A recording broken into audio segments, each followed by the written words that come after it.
नमस्कार साथियों। आइए आज के वीडियो में हम बात करते हैं फैक्टराइजेशन के बारे में।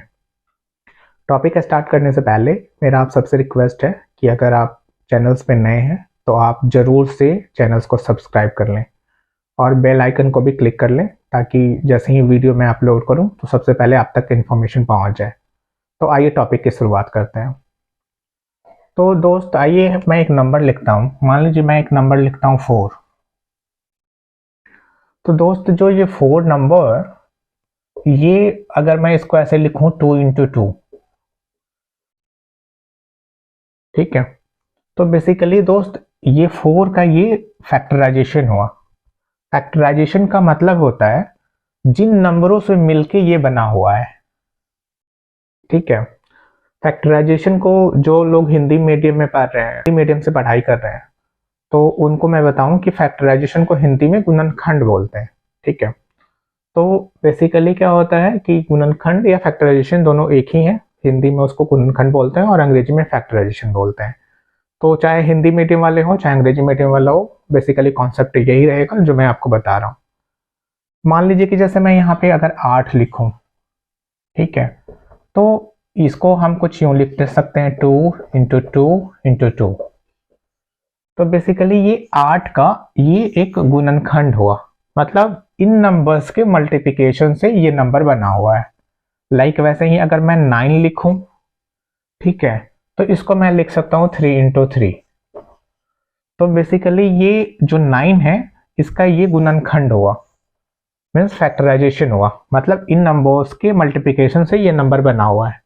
तो बेसिकली फैक्टराइजेशन यही होता है कि जिन नंबरों के मल्टीप्लिकेशन से वो नंबर बना होता है उसी को उसका फैक्टराइजेशन बोलते हैं।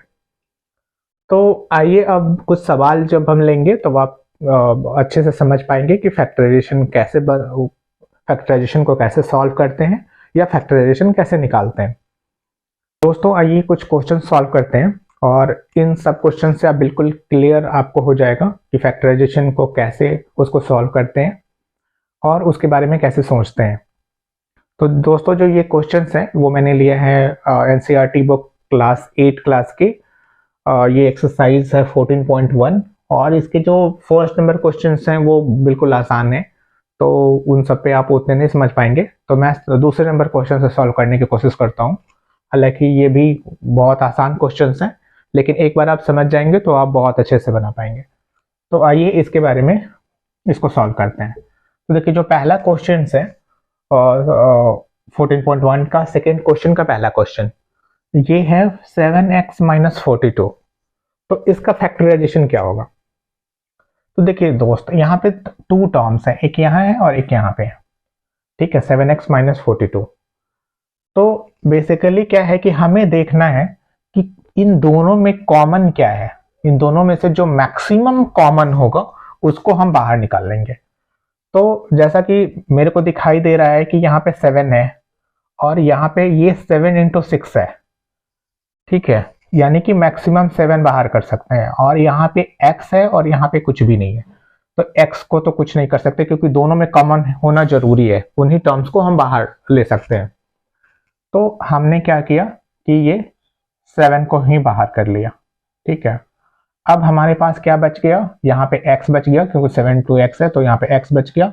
यहाँ पे माइनस का साइन है तो माइनस का साइन आ जाएगा और यहाँ पे 6 आ गया क्योंकि इससे इसको मल्टीप्लाई करेंगे तो ये आ जाएगा। तो दोस्त ये 7 को हमने बाहर कर लिया और 7 इंटू एक्स था तो x यहाँ पे आ गया और ये माइनस माइनस आ गया और 7 को 42 को अगर 7 से डिवाइड करें तो 6 आ गया। तो ये बेसिकली इसका फैक्टराइजेशन हुआ। कहने का मतलब हुआ कि इस टर्म को अगर 7 से मल्टीप्लाई करें तो ये हमारा टर्म आ जाएगा, ठीक है। तो ये बेसिकली हमारा फैक्टराइजेशन हुआ, तो ये हमारा आंसर हो गया, ठीक है। मेरे ख्याल से किसी को कोई इनमें दिक्कत नहीं होनी चाहिए। मैं दूसरा क्वेश्चन करता हूँ, इससे आपको चीजें और क्लियर हो जाएंगी। दोस्तों ये हमारा दूसरा क्वेश्चन है 6p माइनस 12q। तो आइए देखते हैं इसको कैसे सॉल्व कर सकते हैं। तो देखिए दोस्त यहाँ पे 6 है और यहाँ पे 12 है, तो ये क्लियर दिखाई दे रहा है कि 6 2 या 12 होता है, मतलब ये पूरा 6 का 6 बाहर कर सकते हैं, ठीक है, क्योंकि हमें ब्रैकेट के बाहर उन्हीं को करना है जो इन दोनों में कॉमन हो। तो हम यहाँ पे 6 कर सकते हैं, और देखिए दोस्त, यहाँ पे P है और यहाँ पे Q है, तो इन दोनों में कॉमन कुछ भी नहीं है, तो इसीलिए इनमें से कुछ भी नहीं ले सकते। तो हम 6 ले लेंगे, ब्रैकेट ले लेंगे। 6 को हमने ले लिया तो यहाँ पे सिर्फ P बचा है, क्योंकि यहाँ पे 6 इंटू P है, तो यहाँ पे P बचा है, ताकि अगर हम इसको फिर मल्टीप्लाई करेंगे तो यहाँ पे 6P हो जाएगा। और यहाँ पे माइनस का साइन है, तो यहाँ पे माइनस का साइन ले लेंगे, और इससे इसको डिवाइड करेंगे तो यहाँ पे 2 आएगा। ठीक है, और Q भी नहीं ले सकते क्योंकि दोनों में Q नहीं था, तो इसीलिए यहाँ पे 2Q हो गया।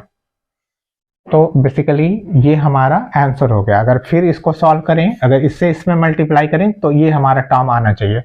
तो अगर मल्टीप्लाई करके भी देख सकते हैं तो 6 में P से 6P हो जाएगा, और यहाँ पे निगेटिव का साइन आ जाएगा, और 6 2 जा 12, और ये Q आ जाएगा। तो ये हमारा बिल्कुल सही आ रहा है, तो ये हमारा आंसर हो गया। तो इसका जो है फैक्टराइजेशन ये होगा, तो ये इसी को फैक्टराइजेशन बोलते हैं, या हिंदी में गुणनखंड बोलते हैं।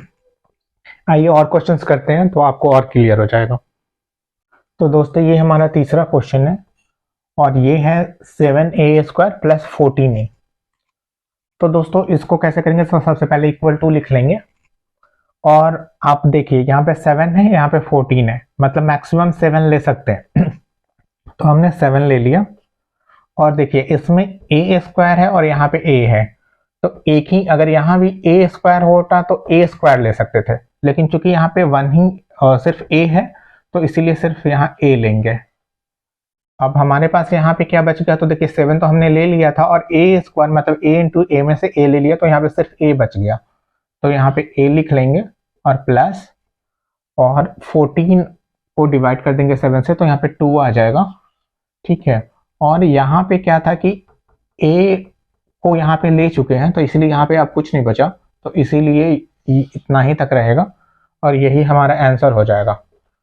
तो ये जो एक्सप्रेशन है, इसका जो फैक्टराइजेशन है वो ये हुआ, और इसका मीनिंग यही है कि अगर इसको अगर इससे मल्टीप्लाई आप करें तो ये हमारा टर्म बिल्कुल आ जाएगा।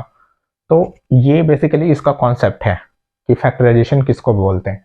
तो अगर इन दोनों को मल्टीप्लाई करें तो मल्टीप्लाई करके भी देख लेते हैं, 7a इंटू a करेंगे तो 7a² हो जाएगा, और प्लस हो जाएगा, और 7 2 जा 14 हो जाएगा, और ये a आ जाएगा, तो 14 है, तो ये बिल्कुल सही है। तो आप चाहें तो ऐसे करके आप अपना देख भी सकते हैं कि आपका जो आंसर है वो करेक्ट है कि नहीं। तो ये इसका फैक्टराइजेशन हो गया। आइए अगला क्वेश्चन करते हैं। तो दोस्तों ये हमारा अगला फोर्थ क्वेश्चन है, -16z प्लस 20z3। तो देखिए इसको क्या कर सकते हैं, पहले इसको ले चूंकि ये निगेटिव में ये टर्म है, तो इसीलिए इसको पहले ले लेते हैं और इसको माइनस में कर देते हैं ताकि थोड़ा अच्छा दिखे। तो ये 20z3, और ये माइनस में, तो यहाँ -16z। ठीक है, अब इसका फैक्टराइजेशन कर देते हैं। तो देखिए इनमें जो मैक्सिमम होगा 20 और 16 में, वो यहाँ पे बाहर करेंगे, तो मैक्सिमम 4 ही हो सकता है, 4, तो 4 यहाँ पे लिख लेंगे। ठीक है, यहाँ z3 है, यहाँ z है, तो एक ही z ले सकते हैं, तो यहाँ पे z आ गया। अब यहाँ पे क्या करेंगे, 4 से डिवाइड कर देंगे 20 को, तो 5 आ गया, और 3z है, तो z में से एक ले चुके हैं, तो यहाँ पे z² हो जाएगा, और ये निगेटिव निगेटिव रहेगा, और यहाँ पे 4 आ जाएगा, इसको डिवाइड कर देंगे 4 से, तो ये 4 हो गया, और ये z ले चुके हैं, तो ये 4 ही रहेगा। ठीक है, तो यही हमारा आंसर हो जाएगा। कहने का मीनिंग ये है कि इसको अगर इन दोनों को मल्टीप्लाई करें तो हमारा ये या ये दोनों एक ही हैं, दोनों में से कोई भी आना चाहिए। तो बेसिकली यही फैक्टराइजेशन का प्रोसेस है। तो अगले क्वेश्चंस पे आ जाते हैं। तो दोस्तों ये हमारा अब अगला क्वेश्चन है, 20l² प्लस 30alm। तो दोस्तों इसमें हमें दिखाई दे रहा है कि ये 20 और 30 है, यानी कि 10 यहाँ पे ले सकते हैं। इनमें जो कॉमन है वो सबसे पहले तो 10 है, तो 10 हमने कॉमन ले लिया, और यहाँ पे l² है। पहले तो यहाँ पे इसमें a है, यहाँ पे a नहीं है, l² और m है, और यहाँ पे l और m है। तो l² यहाँ है और यहाँ पे l है, तो एक l ले लेते हैं, और चूंकि a इसमें नहीं है इसलिए a को नहीं ले सकते, और m यहाँ पे है और यहाँ पे भी है, तो m ले सकते हैं, तो m ले लिया कॉमन। और अब यहाँ पे 20 को 10 से डिवाइड करेंगे तो यहाँ पे 2 आ गया, और एल स्क्वायर में से एल एक हमने ले लिया है तो एक एल यहाँ पे बच रहा है, और एम को भी ले लिया है तो एम यहाँ पे नहीं बच रहा है, तो इसीलिए 2l हो गया, प्लस यहाँ पे 30 को 10 से डिवाइड करेंगे तो यहाँ पे 3 आ गया, और यहाँ पे एल और एम तो हमने ले रखा है, ए यहीं पे है तो ए को यहाँ पे लेना पड़ेगा, ए आएगा यहाँ पे, और एक एल को यहाँ पे ले लिया है और एम को भी यहाँ पे ले लिया है तो यहाँ पे कुछ भी नहीं बचा। तो ये बेसिकली हमारा इसका फैक्टराइजेशन हो गया और ये हमारा आंसर आ गया। तो ये दोस्तों ये कुछ ऐसे सॉल्व होगा। तो ये एनसीईआरटी बुक से ही हमने अगला क्वेश्चन ले लिया, और आइए दोस्तों इसको सॉल्व करते हैं। तो इसमें देखिए मुझको दिखाई दे रहा है, आपको भी ये चीज़ दिखाई देना चाहिए, यहाँ पे 5 है, यहाँ पे 15 है, तो मैक्सिमम 5 आ जाएगा, तो 5 ले लेंगे यहाँ पे, जो कॉमन फैक्टर से लेंगे। एक्स स्क्वायर यहाँ है और यहाँ एक्स है तो एक एक्स ले सकते हैं, क्योंकि अगर यहाँ भी एक्स स्क्वायर होता तो एक्स स्क्वायर ले लेते, लेकिन चूंकि यहाँ पे सिर्फ एक्स है तो इसलिए एक ही एक्स ले पाएंगे, और यहाँ पे वाई है और यहाँ पे वाई स्क्वायर है तो एक वाई ले सकते हैं, तो वहाँ पे वाई ले लिया। ठीक है, अब यहाँ पे बच क्या गया वो सब यहाँ लिखेंगे। तो 5 हमने ले लिया है एक्स स्क्वायर में से, तो यहाँ पे एक्स बच गया, क्योंकि यहाँ पे एक्स स्क्वायर था, एक्स इंटू एक्स में से एक एक्स ले लिया तो यहाँ पे एक्स बच गया, और वाई ले लिया तो वाई तो कुछ भी नहीं बचा, और माइनस आ गया, और 15 को 5 से डिवाइड करेंगे तो 3 आ गया, और हमने x ले लिया हुआ है और y स्क्वायर है तो ये यहाँ पे y बच गया। तो दोस्तों ये हमारा आंसर आ गया। ठीक है दोस्त, तो ये आप भी बहुत आसानी से ये चीज सोच सकते हैं कि इन दोनों में जो कॉमन है, कॉमन फैक्टर्स क्या है, जो कॉमन है उसको बाहर ले लेना है और जो कॉमन नहीं है उसको अंदर ब्रैकेट में लिख देना है, यही इसका फैक्टराइजेशन है। इसको सॉल्व करेंगे तो अगर इससे इसमें मल्टीप्लाई करेंगे तो ये आएगा, और इससे इसमें मल्टीप्लाई करेंगे तो ये आएगा। तो बेसिकली इसका ये फैक्टराइजेशन है। तो ये बेसिकली ऐसे सॉल्व होगा। चलिए आइए अगला क्वेश्चन कर लेते हैं। तो दोस्तों नेक्स्ट क्वेश्चन ले लेते हैं, और ये है 10a square minus 15b square plus 20c square, और इसको कैसे सॉल्व करेंगे। तो देखिए यहाँ पे 10 है, यहाँ पे 15 है और यहाँ पे 20 है। आप भी बिल्कुल आसानी से समझ सकते हैं कि यहाँ पे 5 कॉमन है तीनों में। ठीक है, तो 5 ले लेंगे, यहाँ पे a स्क्वायर है, यहाँ पे b स्क्वायर और यहाँ पे c स्क्वायर है। तो देखिए तीनों में बाकी कुछ भी कॉमन नहीं है, तो इसीलिए और कुछ भी कॉमन नहीं ले सकते। तो यहाँ पे 5 ले लिया हमने, और यहाँ पे डिवाइड करेंगे 10 में 5 से तो 2 आएगा, तो 2a स्क्वायर आ जाएगा, माइनस इसके डिवाइड करेंगे तो यहाँ पे 3 आ जाएगा, 3b स्क्वायर, और प्लस 5 से 20 को डिवाइड करेंगे तो 4 आएगा, 4, और यहाँ पे c स्क्वायर है, क्योंकि c स्क्वायर हमने लिया नहीं है तो c स्क्वायर है। तो बेसिकली दोस्तों यही हमारा आंसर है इसका, क्योंकि इसके अलावा और कॉमन कुछ भी नहीं है। तो आप जितना ज़्यादा प्रैक्टिस करेंगे आप उतनी अच्छी से हर क्वेश्चन सॉल्व कर पाएंगे, और आपकी जो अंडरस्टैंडिंग है वो उतनी डेवलप हो जाएगी। तो इसीलिए आप मैक्सिमम टू मैक्सिमम कोशिश करें सॉल्व करने का। इसीलिए मैं एक एक करके सारे क्वेश्चन सॉल्व कर रहा हूँ, ताकि आप बहुत अच्छे से समझ पाए। और दोस्त इसको आप खुद से भी करने का कोशिश करें, मेरे जब करने के बाद आप इसको बंद करें और आप खुद से पेन और कॉपी लेके उसको सॉल्व करें, और फिर देखें कहीं कुछ गलत आ रहा है तो फिर वीडियो को दोबारा देखने की कोशिश करें, तो आप जल्दी सीख जाएंगे। चलिए 7th हो गया, 8 क्वेश्चंस भी कर देते हैं। तो दोस्तों ये हमारा 8 क्वेश्चन है, और आइए देखते हैं इसको कैसे सॉल्व करते हैं। तो इसमें देखिए सबसे पहले तो ये 4 तीनों में है, तो 4 कॉमन है, 4 बाहर कर लेंगे, और उसके अलावा यहाँ a स्क्वायर है, यहाँ ये है और यहाँ भी ये है, तो a कॉमन है यहाँ पे, तो a ले लेंगे, और उसके अलावा यहाँ a भी है और यहाँ c है, तो बाकी और कुछ भी कॉमन नहीं है। तो 4a हमने ले लिया। अब यहाँ पे बचा क्या, तो माइनस, सबसे पहले माइनस लगा देंगे।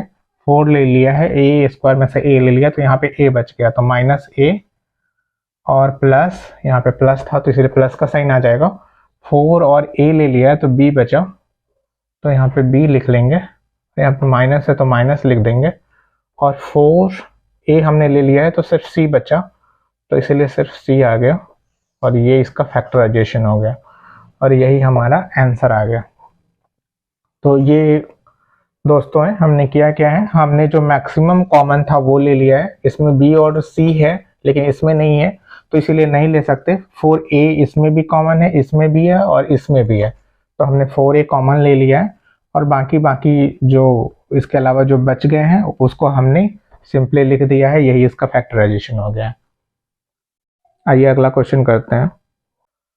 तो आइए दोस्तों ये क्वेश्चन करते हैं 9th क्वेश्चन। और आप देखिए इसमें क्या कॉमन है, यहाँ पे एक्स वाई जेड है, यहाँ भी एक्स वाई जेड है, यहाँ भी एक्स वाई जेड है। अच्छा, अब देखिए कि x यहाँ पे 2 है, मतलब एक्स स्क्वायर है, और यहाँ पे सिर्फ 1 है, यहाँ पे सिर्फ 1 है, तो एक ही x कॉमन है, तो x यहाँ पे बाहर कर लेते हैं। और y यहाँ पे 1 है, यहाँ पे 2 है, यहाँ पे 1 है, तो एक ही ले सकते हैं, तो y ले लेते हैं। और z यहाँ पे 1 है, यहाँ पे भी 1 है और यहाँ पे 2 है, मतलब x z इंटू जेड है, तो एक को हम यहाँ पे कॉमन ले सकते हैं, तो यहाँ पे z। अगर दोस्तों यहाँ भी जैसे एक्स स्क्वायर है, यहाँ भी एक्स स्क्वायर होता, यहाँ भी एक्स स्क्वायर, तो पूरा एक्स स्क्वायर को ही कॉमन ले लेते। लेकिन चूंकि यहाँ 2 है लेकिन यहाँ पे 1 है और यहाँ पे 1 है, तो इसीलिए एक ही ले सकते हैं। तो ये आप समझ गए होंगे कि ये कैसे मैं कर रहा हूँ। तो ये हमने बाहर कर लिया एक्स वाई जेड। अब बच क्या गया है, देखिए वाई जेड तो हमने ले लिया है, बस एक था, तो वाई जेड पूरा आ गया है। और एक्स स्क्वायर में से एक्स ले लिया तो सिर्फ एक्स बचा, तो यहाँ पे एक्स आ जाएगा। और यहाँ पे क्या हो गया, x यहाँ आ गया, y में 2 है, 2 में से 1 आया तो यहाँ पे y बच गया, तो y हो गया। और z भी यहाँ आ चुका है, तो इसीलिए y ही रहेगा बस। और थर्ड जो है इसमें क्या है कि ये x हमने ले लिया है, y हमने यहाँ पे ले लिया, और z स्क्वायर है तो z में से एक z ले लिया है, तो यहाँ पे एक z बच गया। तो बेसिकली दोस्तों ये हमारा आंसर हो गया। कहने का मतलब वही है जो मैं आपको बार बार बता रहा हूँ कि बेसिकली क्या है, इनका ये जो हमारा टर्म है, ये जो एक्सप्रेशन है, इसका ये जो है वो फैक्टराइजेशन है। कहने का मतलब हुआ कि इन दोनों को अगर मल्टीप्लाई करें तो ये हमारा टर्म फिर वापस आ जाएगा। तो बेसिकली यही फैक्टराइजेशन है।